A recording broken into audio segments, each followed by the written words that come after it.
Mazzoleni is Professor of Sociology of Communication and of Political Communication at the University of Milan, Italy.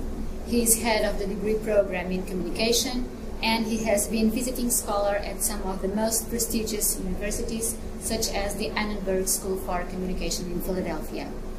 He is co-founder and editor of the referee journal Comunicazione Politica, and he is also editor of the book series in political communication of Hampton Press.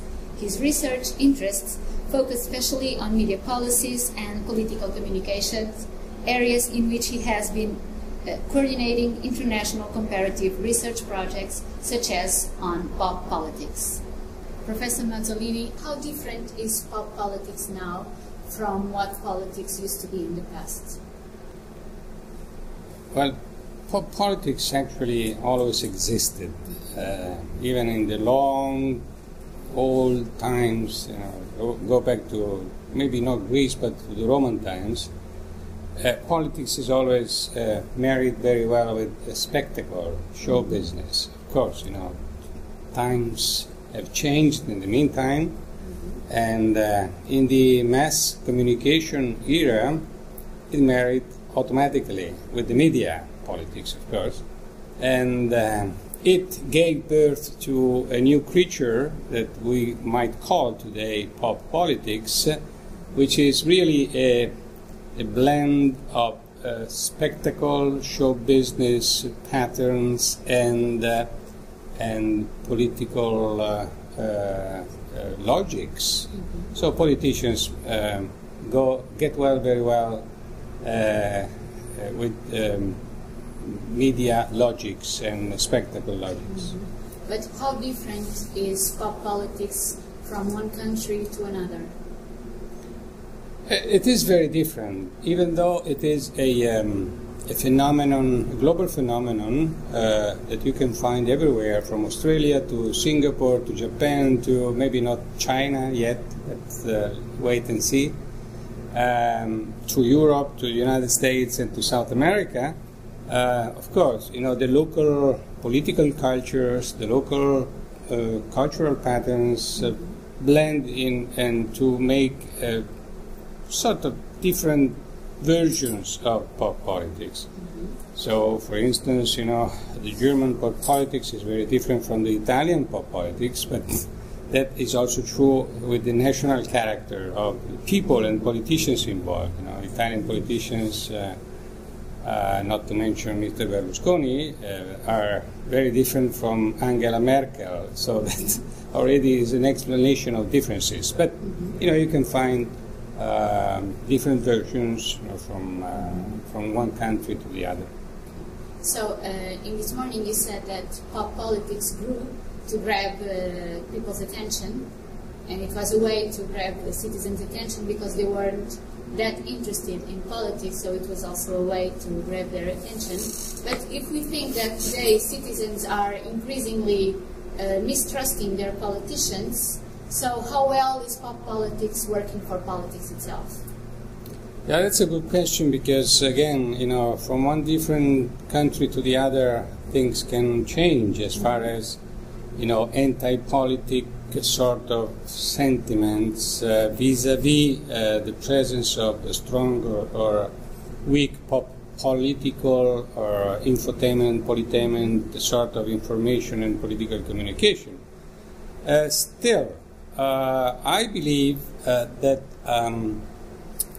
pop politics can be a tool.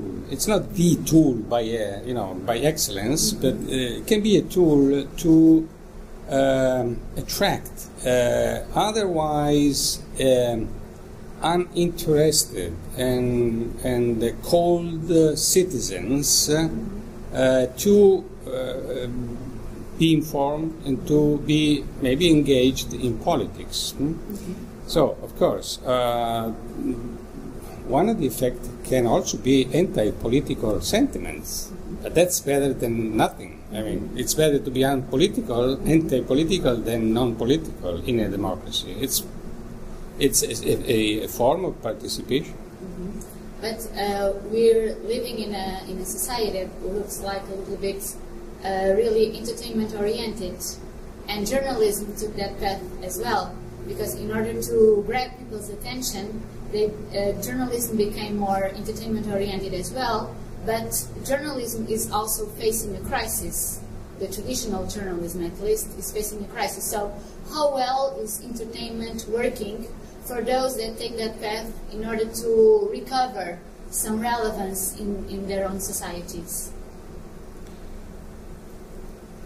Yeah, journalism is in crisis for many different reasons, and not being the last reason, the technological challenge coming from the internet and the new media, which have disempowered, so to speak, much of traditional journalism and the role of the traditional journalism in society and in the polity.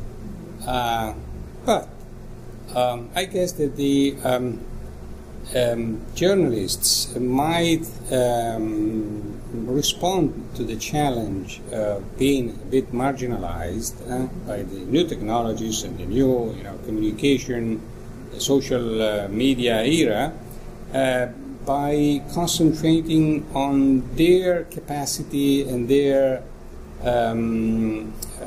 ability to put order into the chaos, because what we have now from the internet is a chaotic world. It's really pouring down onto the minds and eyes and ears of citizens and people of all kinds of stimuli. So sometimes people are disoriented.